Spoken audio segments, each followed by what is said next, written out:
Hello, Sagittarius. Thank you very much for tuning in to this week's read. For the main part of the read, I'm using the Star Tarot by Kathy McLeland. Kathy's named at the top there.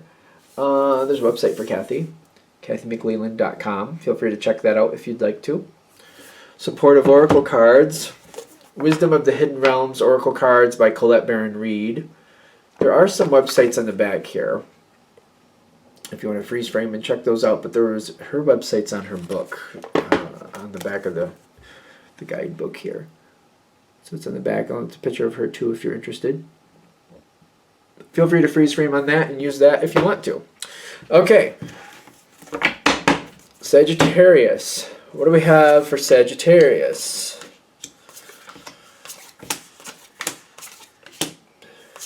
Is this...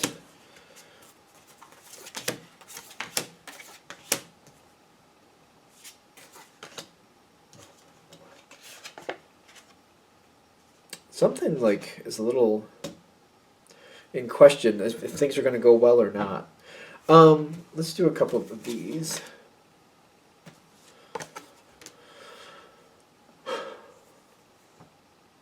Do we want things to... do we want to return? Do we want something to return? The first thing I'm getting for Sagittarius is the Six of Pentacles, and I'm getting like giving somebody another chance, but I'm also questioning, like, should we really be giving this person another chance? I'm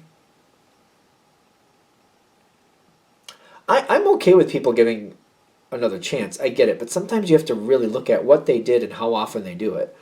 Like, I have this weird feeling like this is not the first time you've given this person another chance. And the question is, how many times do we give this person another chance? It's your business, clearly. But, like, I would kind of, like, whatever I'm getting into is, like, when this goes south or has gone south in the past, when it's gone bad, what has happened and how bad was that for you? How painful was that for you? And how many times has it happened? If it's happened 2, 3 times more, what did the fallout do to you, and how did you recover from that, and how long did it take you to recover from that? I feel like you should look at that and think about that, if this is going to hit, because the question is, should something come back? The Lover's card came on its side with the Resurrection card here. Well, it's not Resurrection. What does it say? The Phoenix. The word resurrection just popped out to me. Like, do we want to bring something back? Is this a good thing? The thing is, I like Phoenix energy, but I feel like I've told people this before. I don't remember how long ago the last time I told somebody this. The Phoenix is a beautiful energy, but it has a cycle, and it doesn't burn forever. It burns out. It returns, but the burnout is not fun. It's fun when it starts gaining momentum and it gets stronger and it burns brighter and it burns its brightest. That's all the fun part, in my opinion. But then when it burns out and it plummets to the ground and it goes back to ashes, that's difficult. And this, it feels like whatever you have has a natural cycle. It starts burning, it burns bright, and when it's burning bright, it's so great. But when it burns out, it's horrible. So I keep thinking, when people have this cycle in their lives, I'm like, I would try to resolve that. Unless you're really enjoying it and you want to keep going with it.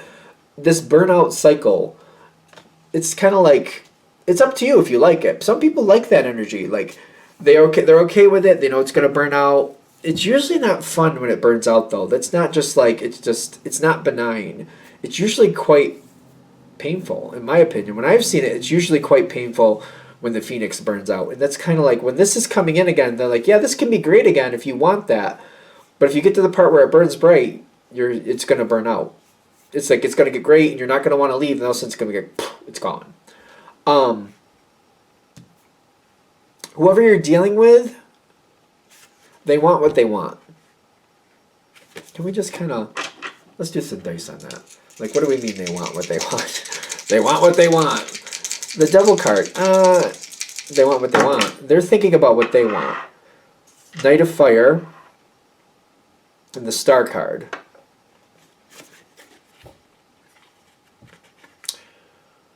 It's almost like an addiction, but an addiction to a person. This person might be a little bit addicted to you, but when I say addicted, addictions I don't think of as usually being healthy. They usually have some type of repercussion that's not, it's not good. It usually something is not good here. When I get the Knight of Fire and the 17, which is the Star card, they just want what they want. Like literally, they're just not thinking about where this is going. They're not thinking about the repercussions. They're not thinking about the fallout that's possible here. Right now, today, this moment, they want to be around you. That they're not thinking about it any further than this. If this is a romantic situation, because the Lovers did pop in, it's gonna hit the rocks again. When this person's coming towards you, they just see the beautiful person in front of them. They just see the image. It might be more about the image and the connection they have with you, but it's not going to last. That's what I think we're warning about. It doesn't have to be, this doesn't have to be romance. You know, it doesn't have to be, it's a general read. I feel like that's obvious to a lot of people, but once in a while I see a comment where people are like, well, it wasn't romance for me. And I'm like, I know, it's a general read. Take it how you need to. And it's fine.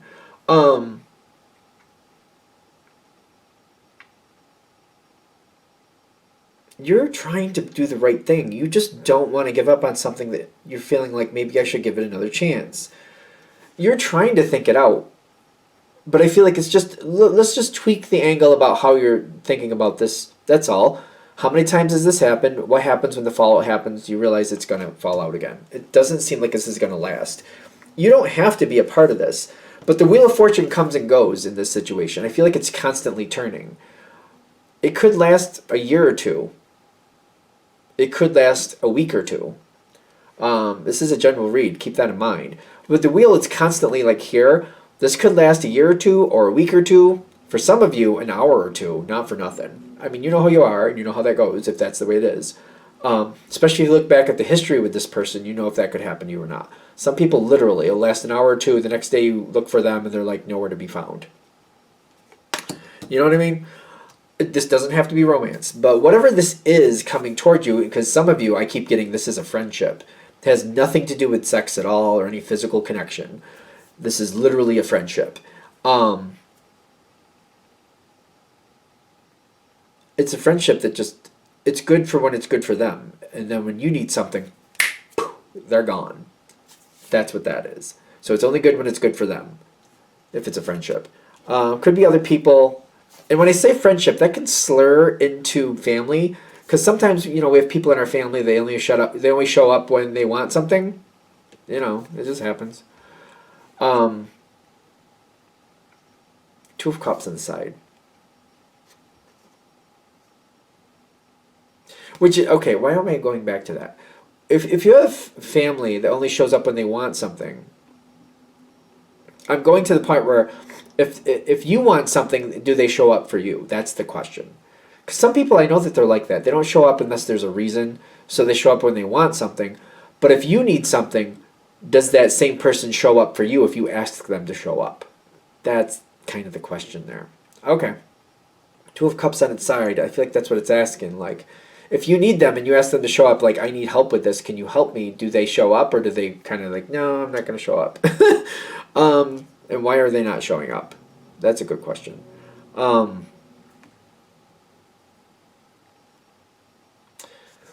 Yeah, they have this weird boundary with you. They want you when they want you, and they don't want to be involved in your life. I keep getting something like that. Because the Seven of Wands, they seem to hold back and they feel like that's the better thing to do. But once in a while, they just want to be around you. So they're around you on their terms, and then when their terms are met, and they've got what they wanted, it's gone. It's very ironic to me that it doesn't mean that this person doesn't care. It doesn't mean that. But the Queen of Cups showing up is telling me they do care, but they really don't feel like the two of you should be together that often. Whatever it is, romance, friendship, family thing, business acquaintance, whatever it is, they do really like you. But they feel like they shouldn't be around you all that much. They like to hold back. What? This is a weird one. I think this is weird. Because this is probably why this is so confusing, because they tend to be very genuine in the moment. And they do want to be around you in the moment, whatever that moment may be. But then they feel like they shouldn't be involved in your life, and they pull back and they kind of disappear. They literally think that's the right thing to do.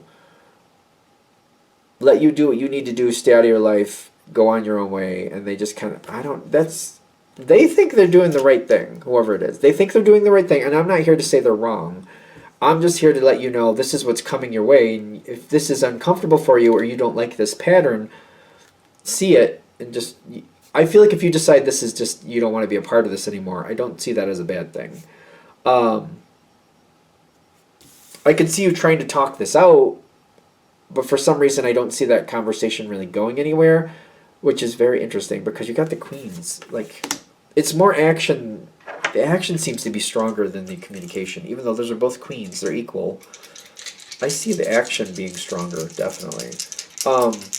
What's up with the Queen of Swords for Sagittarius? Yeah, this is why the action's stronger. Two of Pentacles with the Death card, 13. I feel like this, even if this happens one more time, this could be the last cycle. If you come forward, I feel like you will give this person a shot, but I feel like you'll also tell them in the beginning, if you're not here for me in the future, don't come back around. Like, we can do it this time, but if you kind of ditch me, and then you're not going to be for me when I need you, then please don't come around again. That might be, because I feel like there's not a lot of communication. And you might just be very subtle with how you communicate that.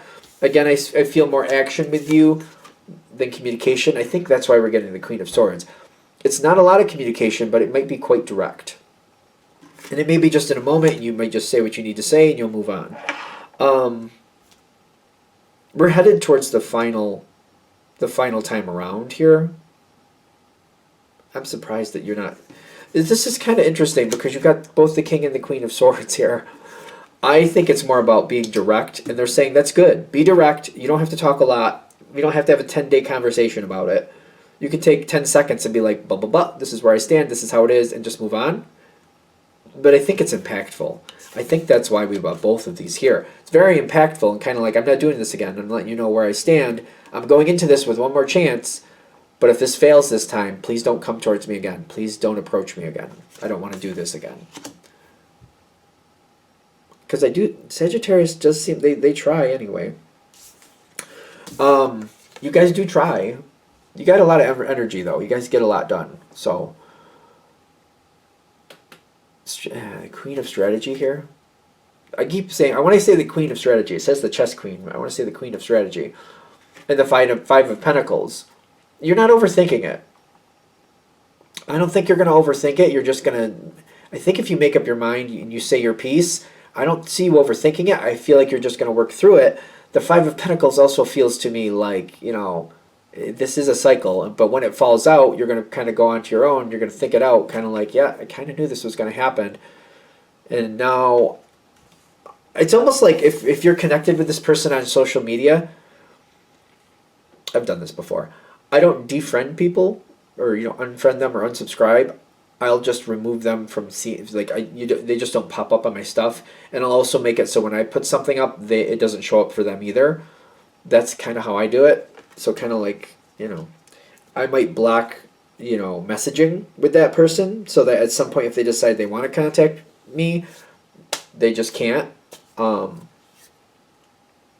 I feel like that'll make the message clear, and that way I won't know if they ever do.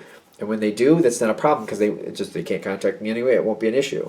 Because I feel like it's just like when it happens, I'm not happy and I'm upset, but I'm just kind of like just doing maintenance on connections I have with them and just shutting things down very quietly. I'm not making a issue. I'm not making a public, whatever you want to call it, announcement. You suck, don't come into my life again. I'm not doing anything like that. I'm just kind of like shutting it down very quietly. That way later when they try to come towards me, it's just not going to happen. I feel like it's very subtle the way you're shutting this down because it seems like you're doing something, especially with the Hierophant. You're fortifying your response afterwards, and you're just shutting it down so it can't come back. I feel like it's like the way I'm shutting it. It's the way you're doing it. Because I do feel like it's a cycle. You don't have to do this cycle, by the way. That's what I keep getting to. You don't have to do this cycle, but if you decide to, I do feel like the way you're going to shut it down is very subtle, but very permanent too. Because I feel like the way you're doing it, even if, for example, you block them on a couple things and not everything, they'll figure it out and they'll realize, oh, yeah, I probably should leave the Sagittarius alone. Or like they'll feel embarrassed, like, oh, I'm not really welcome there anymore. I shouldn't approach Sagittarius. And I feel like they'll get the hint, and because it feels like this is the last cycle. It needs to be the last cycle. You don't have to do this cycle, but like I feel like it has a shelf life, whatever it is. You don't have to do this last time around if you don't want to, but if you do, at the end, you could be very subtle, but you shut it down so that way when they come back, yeah, it's done. Because I feel like this needs to be the last cycle. It should be. I mean, it's a general read, right? So I guess we'll find out. Or you'll find out. Anything else? All right, I'm going to shut this down here. I hope that helps. Thank you for watching. If you'd like a direct reading from me, shoot me an email, jamesforastral@gmail.com. That's James the number 4, astral@gmail.com. If you're interested in the donation information, that's below with the same email. Thank you again for watching, and have a great day.